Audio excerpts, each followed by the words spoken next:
Okay, so out in my car again. While I'm out here, I might as well record this video. Came out here to return a call from my dad. He, called me like around noon. I was just waking up, but this, unless I had to record it, this will be my Nofap vlog update for day 180, which means this is 6 months of Nofap. I'll probably do like another video where I just talk about, the last 3 months and hopefully where I see things, going, or where I'm trying to get in the next 3 months. But yeah, it's I don't know, it's one of those days. I have a lab assignment due by midnight tonight. Working on that. But I'm sort of realizing that, in all likelihood, I'm going to have to retake this class. And I think, honestly, the turning point really was way back when I missed that lab assignment. What was that, about like a month or two ago?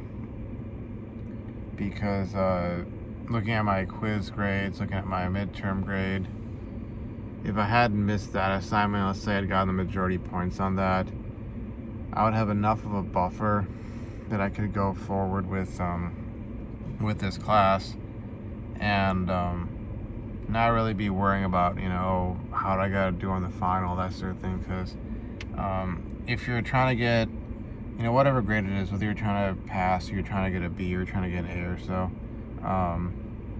the reality is, if you're going into the final, or you're at a certain point in the semester where you're looking at going, I have to somehow pull 180-degree turnaround on my performance and on these assignments or on these exams or so, just to get whatever's considered passing for you.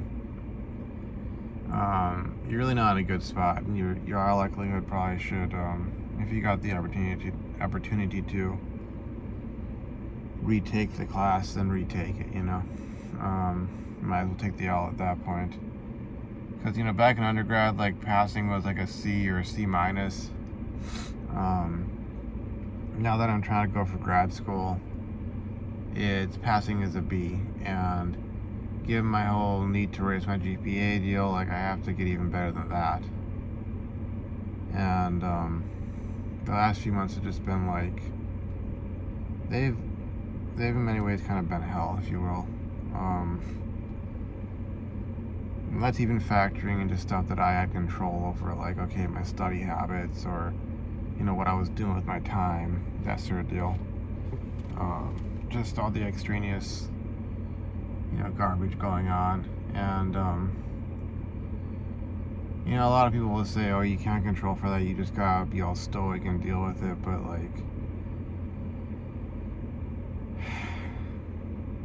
there also comes sort of a point where it's like, if you choose to stay in a really bad situation and you get crummy results because of that, now you're at a point where, like, you're choosing to be a victim, and you're choosing victimhood.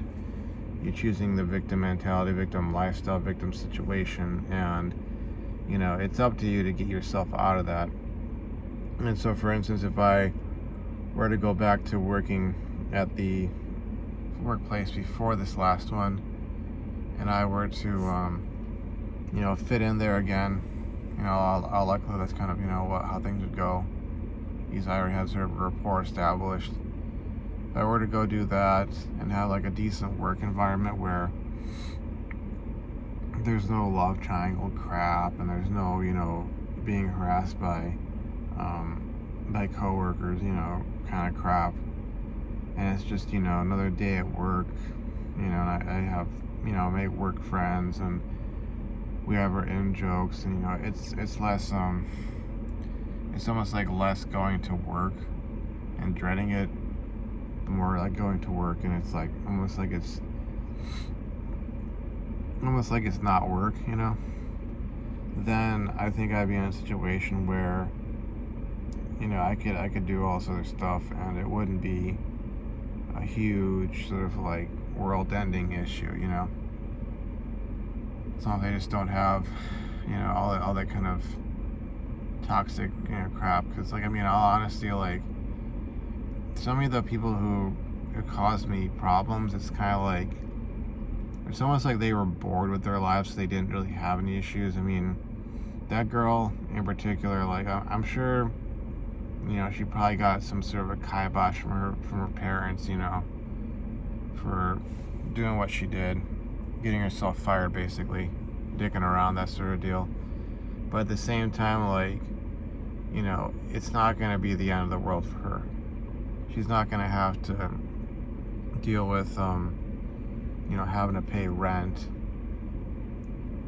and wondering where the money's going to come from, or having to have ambition for some sort of greater position or job, where she'd be making significant amounts of cash, because for one thing, she's got daddy there, and worst case scenario, daddy will find her a rich, doctor from, the home country, India, or maybe a successful engineer who's, gotten to a similar spot where he's at, similar spot to where he's at, and, they'll get her married off to him, and as long as, like, she sort of plays by the script and gives off this appearance of, like, being this innocent little, vixen, or whatever, innocent little virgin princess, she'll have that guy locked down, and worst case scenario, she can always divorce him, or they could have their open relationship, whatever, and then she'll get hers, and, if she divorces him, well, she can just take him to the cleaners and, get as much money out of him as she thinks she can get, or she can just have him as the beta bucks provider, and he can be having his thing, and she'll be having her thing, each of them having their stuff on the side, and it'll be an okay life, at least, for her. For me, it's kind of like, if I want anything nice, I gotta go earn it, I gotta go pay for it, I gotta go, acquire it myself. It's not like, I can do something similar.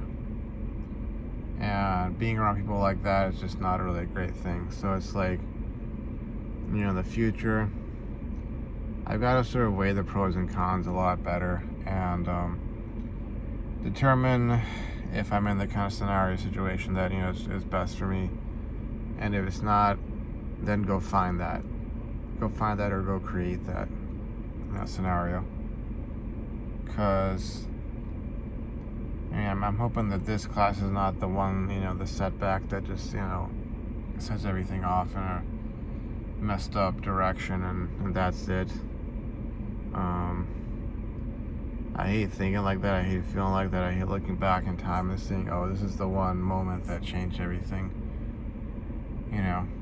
Because I have a tendency to do that, and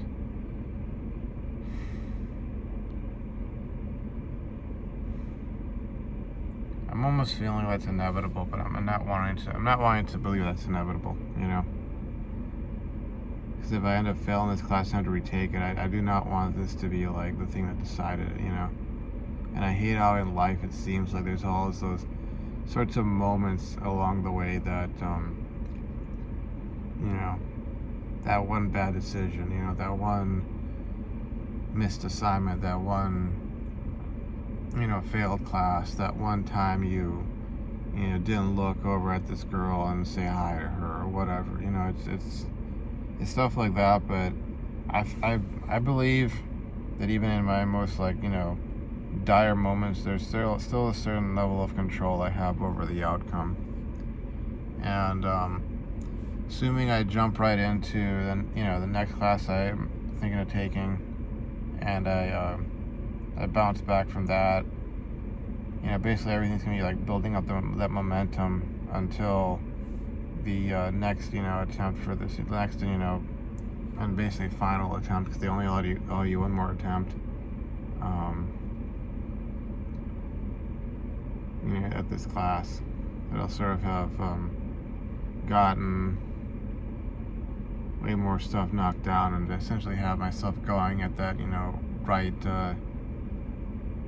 right angle, right momentum to jump into the second, attempt of this class and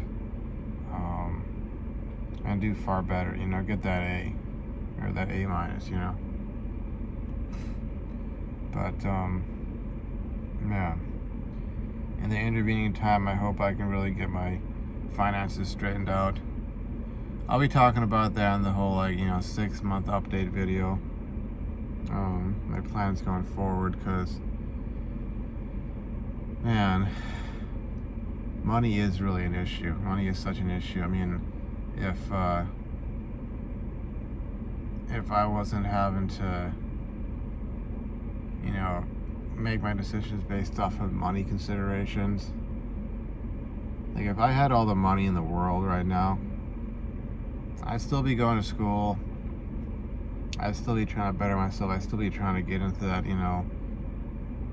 official engineering position, pushing myself further up there. Even if I had, when I say all the money in the world, I mean, let's say that I had enough passive income that I could just live off of that, and I wouldn't have to work. I wouldn't have to get up and go out and do anything.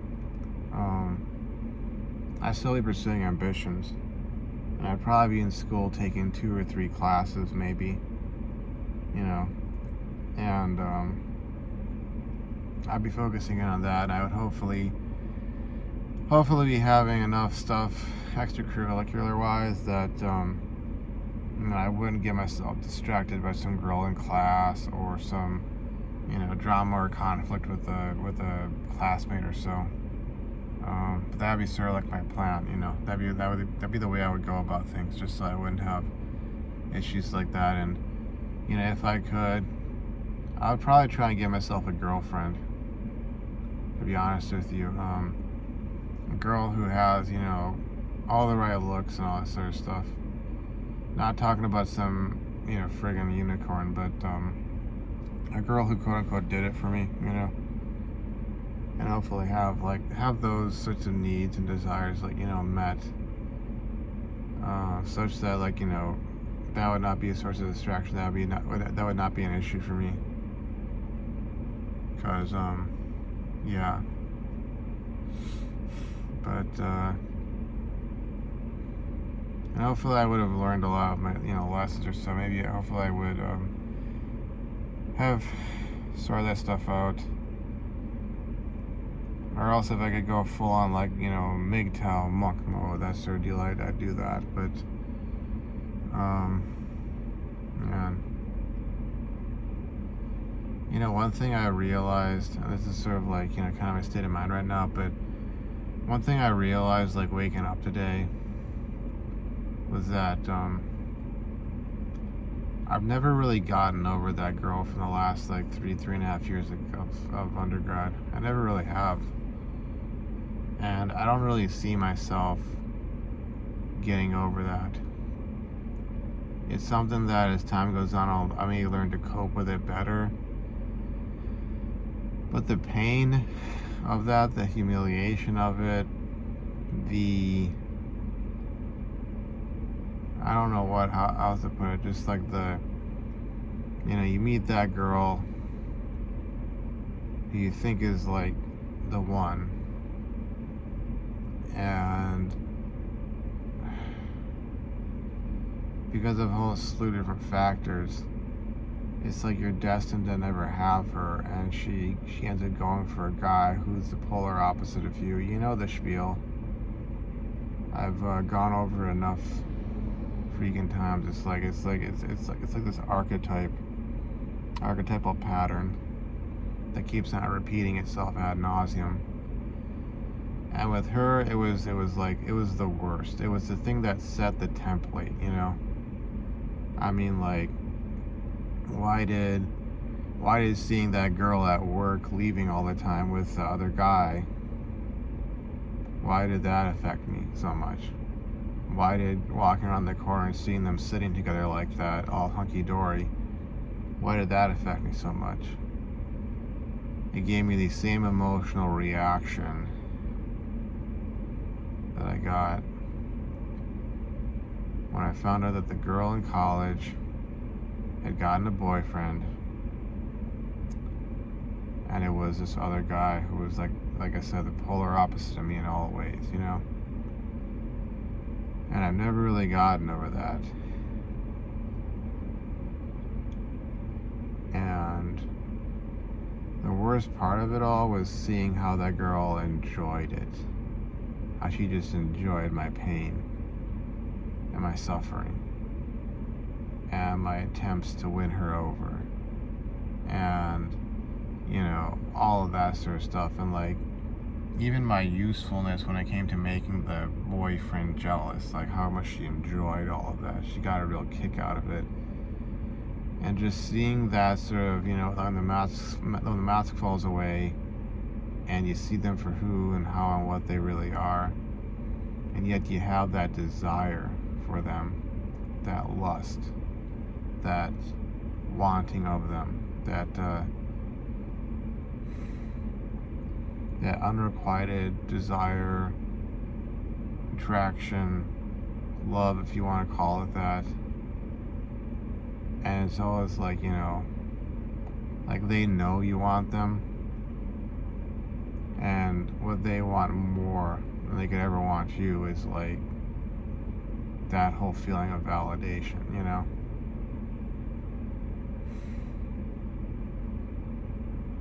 And man, it's like, you know, all these girls, they share these same traits, you know? Even physically, like it's like, I like a girl who's got long, silky black hair, fair complexion, dark eyes, you know, either that sort of like Middle Eastern, North African, or Mediterranean, or North Indian sort of look to her. And they've all had that, and it's sort of like, I get drawn into it. It's an irony, because like, to me, they're so attractive, so desirable, so, you know, lust-inducing. But the guys they get with, you know, it's like, those guys, it's just like, yeah, I had her. No big deal, you know? And I get the dynamic of it, but it's just like so frustrating, you know? The guy who's able to sort of devalue her in his mind and be like, yeah, she was a nice lay, whatever, so be it, moving on.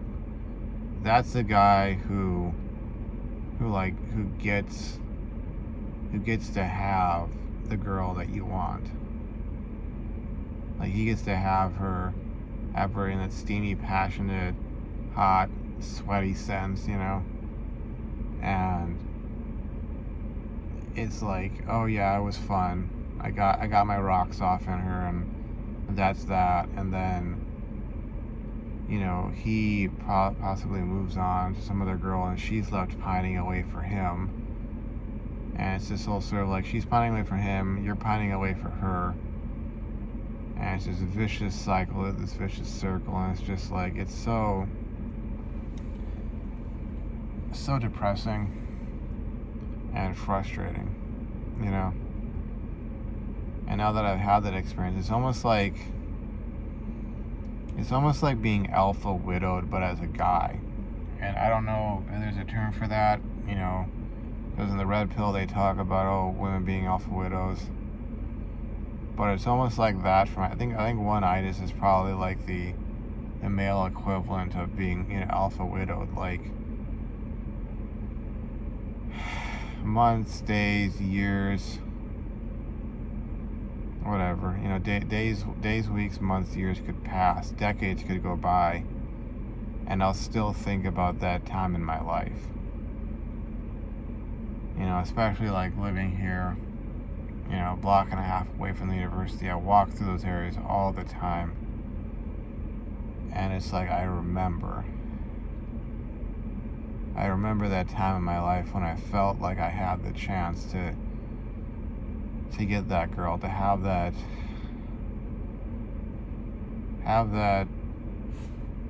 thing, that fulfillment. And it wasn't just about like sex or whatever. It would have been like the whole package, you know. And some other guy got to have that whole package with the girl that I, you know, would have had it with or wanted to have it with, you know. And you know, that's sort of the thing I miss about the past, or miss about, you know, those times in college, or, you know, you go back further to like high school or just adolescence in general. It's like that sort of that hopefulness, that feeling of like intrinsic value, or the potential to demonstrate intrinsic value. And you know, there were times along there where I feel like, you know, if I'd given her my attention, maybe I could have gotten her, but there was always that sort of like memory of her going around talking about how she was having sex with the other guy and how great it was, and so on and so forth, and how she, you know, treated me and humiliated me. And it was like I couldn't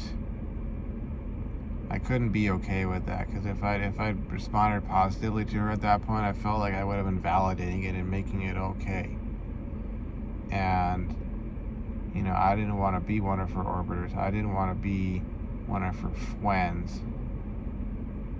And it's that whole cycle, like, you know, man, you know, you see it in so many these like movies from, I think, back in the day. Maybe not a lot of them. Oh, where is it? Like, not The Notebook.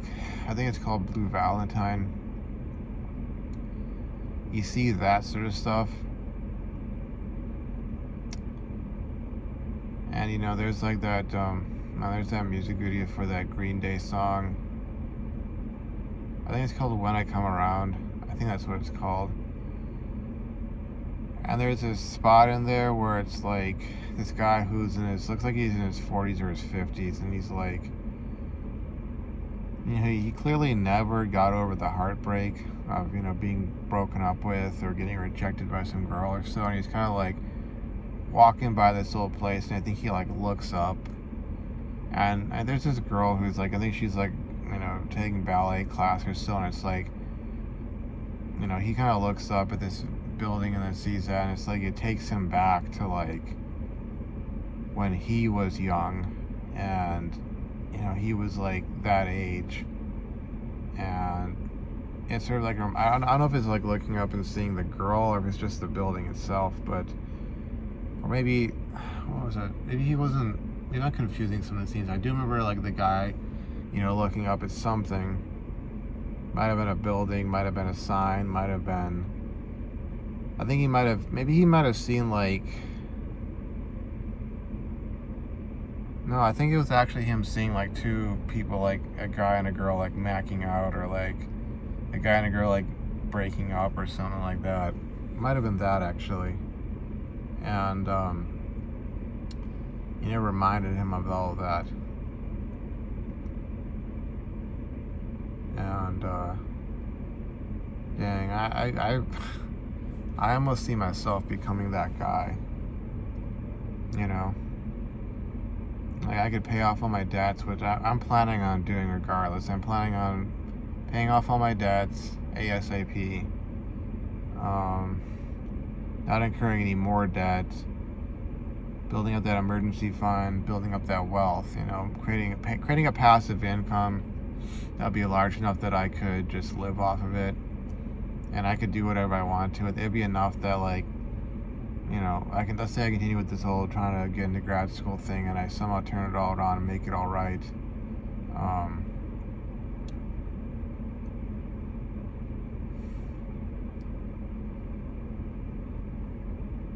That I could, you know, continue on with that. I would hopefully probably to have enough money to go do something like that, or have enough extra cash that I could just, you know, keep investing, or I could,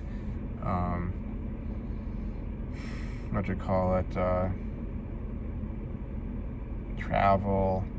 I would have a life basically. But you know, you get to a certain point where you've kind of done all of those things, And the real thing that would give your life any lasting value or effect or weight to it would be, finding someone, getting married, settling down, having kids, having a family, passing on your life experience, your wisdom to the next generation, hopefully so that they wouldn't have to go through the pain you went through, And I could see myself ending up being like that guy and just like, man, feeling like a creeper, feeling like a weirdo, feeling like this loser who, got left behind because he didn't make the cut. He didn't make the cut for any of the girls he was into. And, you just kind of end up drifting off and sort of like dying alone,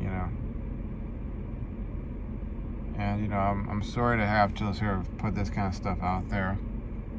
I know a lot of folks who, are getting into Nofap, or they're trying to, utilize it to make their lives better. They're already in a dark spot as it is, And it's not a great thing to have to hear a guy in my spot, my position, talk about how depressing or depressive life is. And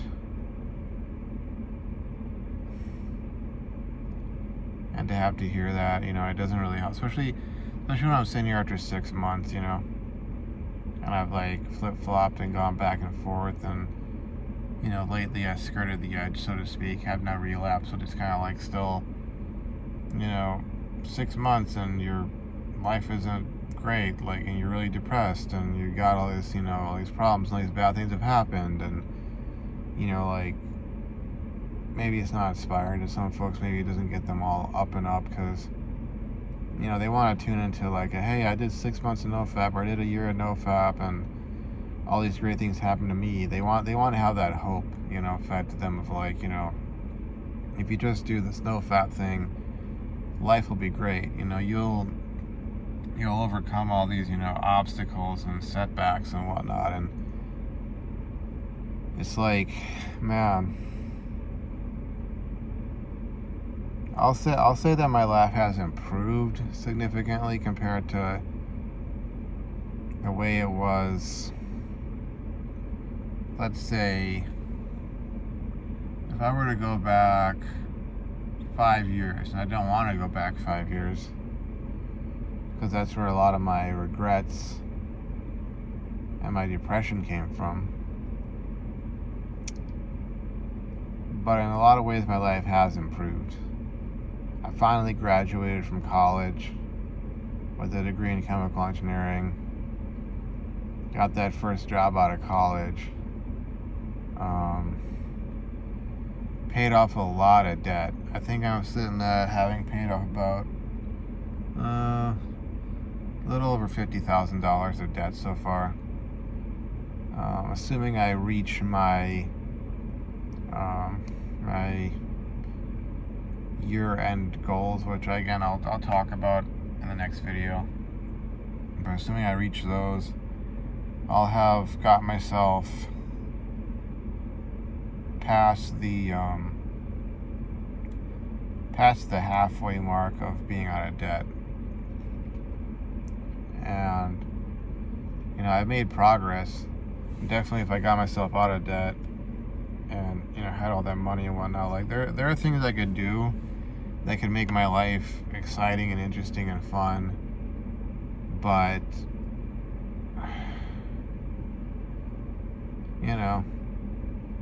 on one level, it almost feels like it would be like me putting up a show to pretend that I was happy, to pretend that I had it all, to pretend that I was so over this or that, I was so okay with or happy with how my life had turned out, and I'd be pretending, because it's kind of weird that it's kind of like a thing, what if I had gotten that girl in college? How would my grades have turned out? Would I be graduating from, or would I have finished up my master's already? You know, would I be like, you know, just a year out from finishing my master's, being a fully matriculated, you know, graduate student? Would I be on the cusp of getting married? Would I be, you know, sitting here with this box with a ring in it going, man, folks, how do I pop the question to her? Any suggestions? You know, how should I set this up? Like, where would I be at? Would I be fat? Would I be way overweight, like way worse than I am right now? Because I would have gotten the girl and I would have kind of given up and let go?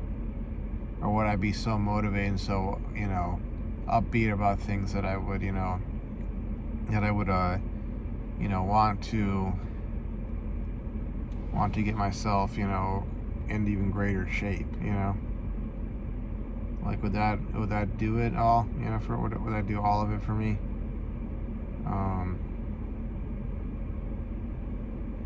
You know, I wanna ask myself that question a lot, because it just seems like all these other things pale in comparison to that which I can never have. You know, just wanting that sort of simple life of you meet that girl in engineering school and you guys fall in love, and you know, everybody's like rah supporting you, and you get with her, and it's great, it's amazing, it's, you know, it's beyond, it's out of this world, you know. And, you know, it breathes life and color into everything else. You're not having to be like your own what you call it, your own cheerleader, your own support network, you know. You got her there. And I mean, I remember this time when I was walking by them, they're sitting out in the hallway, and she told the guy, like, you know, like, I'll always be with you, I'll always support you, I'll always have your back, you know. I want to see, you know, you succeed in your dreams and that sort of thing. Like, she was telling him that sort of stuff. And I don't know if she was telling that, you know, genuinely from the bottom of her heart, or, you know, seeing me walk by, she was saying that to sort of like mess with me. But, you know, it doesn't really matter, you know. Having a girl like that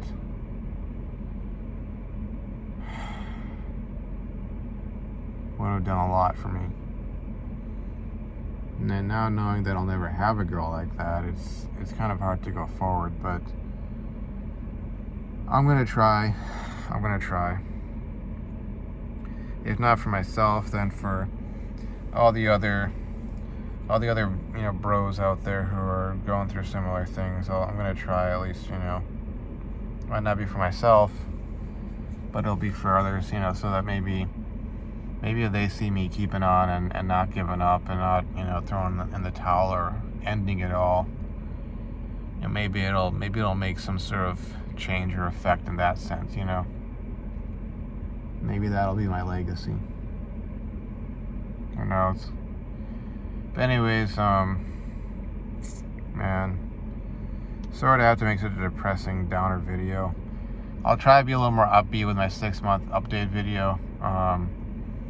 Especially since I'll be trying to look forward into the future and try and be like, oh, here's the possibilities, here's what I'm going to do, here's what I'm going to accomplish. That sort of a deal. Yeah. Anyways, you know, it's day 180, 6 months through. Still going on, still trying to make, you know, progress. So, but I'll see you folks around. Thanks for watching. Bye-bye.